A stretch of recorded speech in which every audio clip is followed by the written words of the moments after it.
Komisi Pemilihan Umum telah menetapkan pasangan Joko Widodo Yusuf Kala sebagai calon presiden dan wakil presiden dengan suara terbanyak. Saat ini kita masih menunggu proses akhir dari gugatan yang diajukan oleh pasangan Prabowo Hatta kepada Mahkamah Konstitusi. Yang penting saudara-saudara, marilah kita semua bekerja sama untuk terus mengawal proses ini agar berlangsung secara konstitusional dan damai.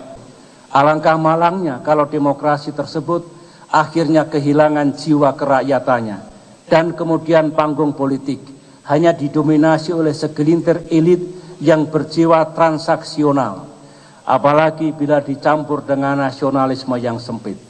Hanya didominasi oleh segelintir elit yang berjiwa transaksional, apalagi bila dicampur dengan nasionalisme yang sempit.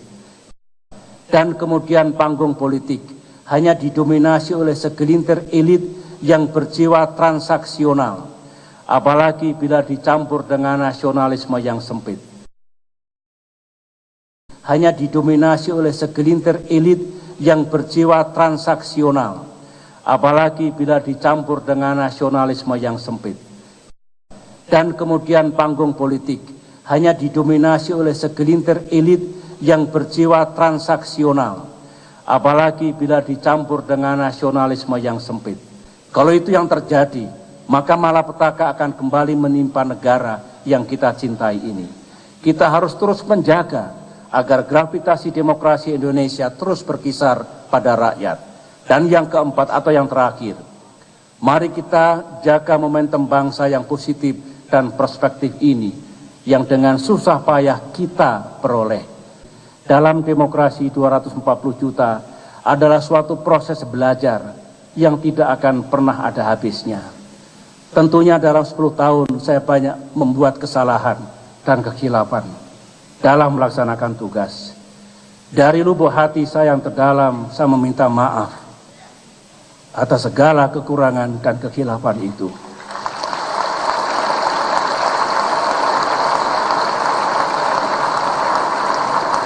Meskipun saya ingin selalu berbuat yang terbaik, tetaplah saya manusia biasa.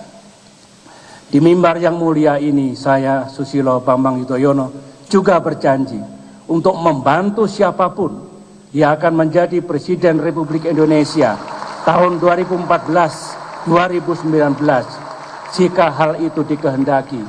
Ini adalah kewajiban moral saya sebagai mantan presiden nantinya dan sebagai warga negara yang ingin terus berbakti kepada negaranya. Melalui mimbar ini pula, saya mengucapkan selamat kepada Presiden terpilih yang nanti akan disahkan oleh Mahkamah Konstitusi.